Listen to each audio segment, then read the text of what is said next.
Hi, I'm joined with Dana Devito, talking about Is Private Practice Dead? On today's 𝘿𝙖 show.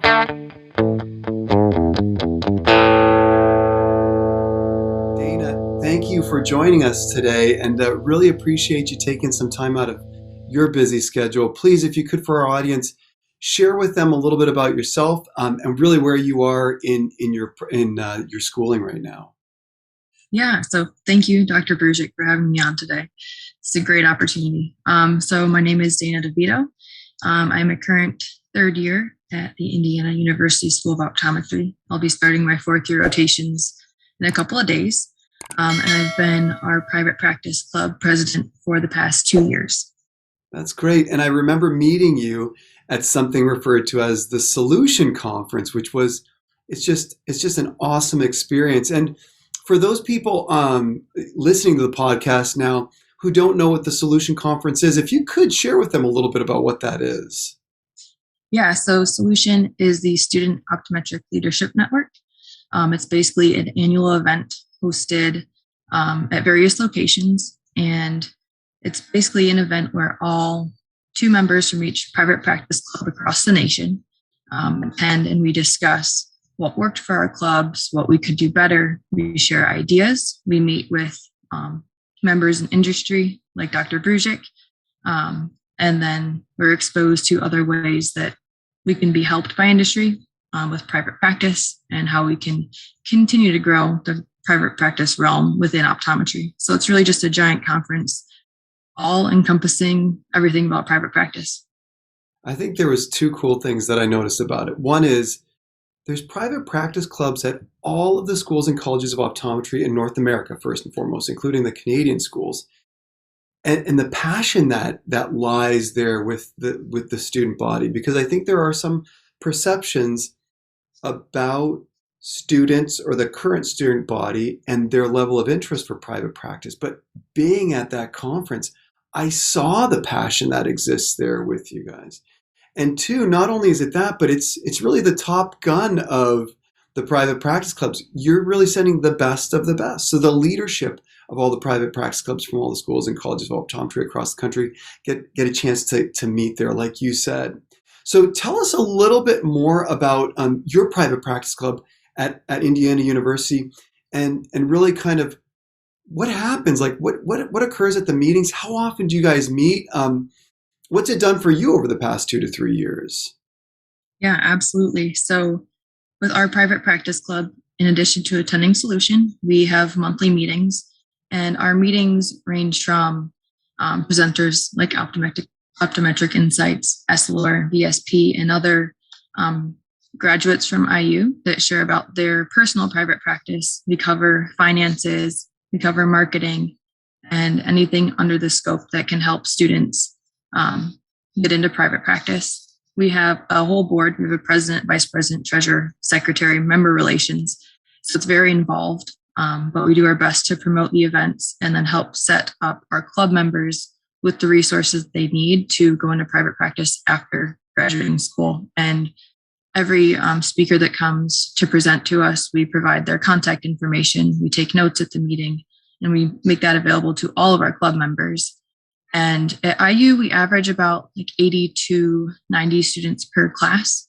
And this year, the membership for our club was actually 100 students from between first, second, and third years. So we have a really big presence at this school, which is very exciting.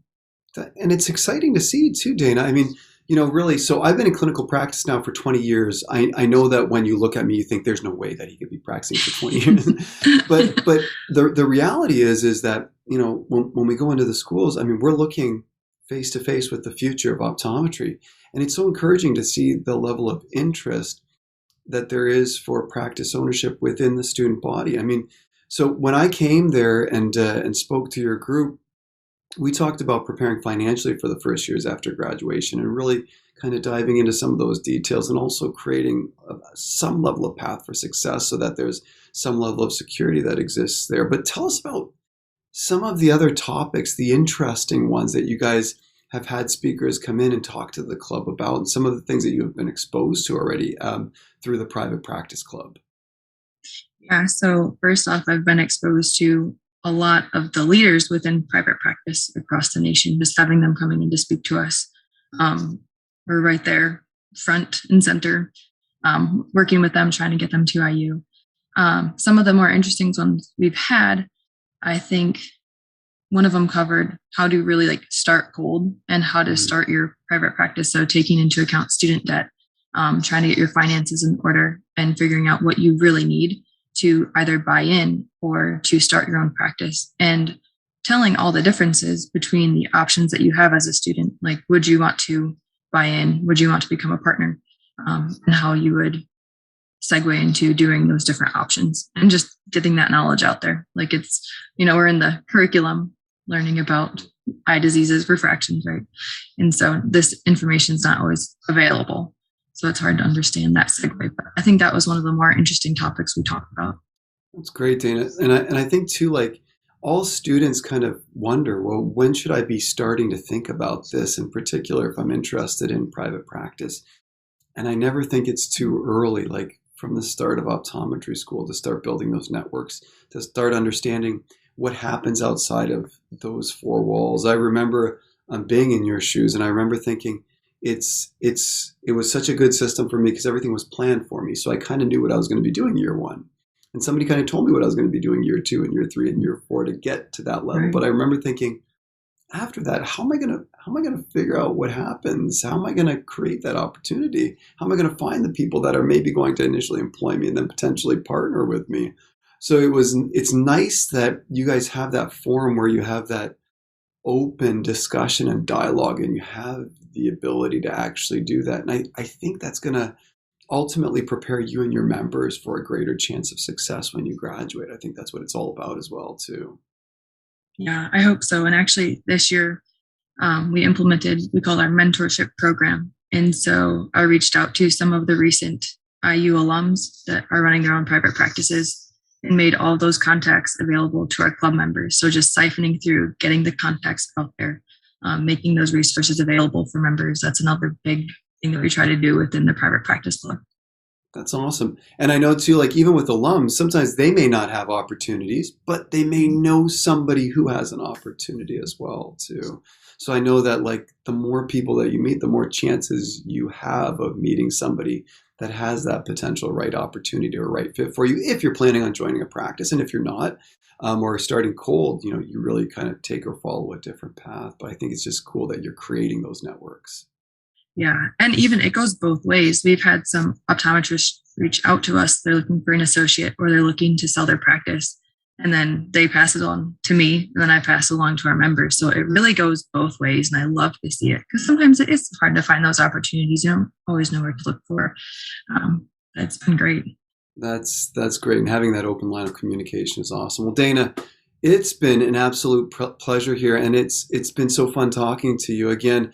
I think it's very, very clear that private practice and that genuine interest towards private practice is not dead, and it's alive and well, shown through the Solution Conference that you were talking about earlier, and really the level of participation through the private practice clubs at the different schools and colleges throughout the country.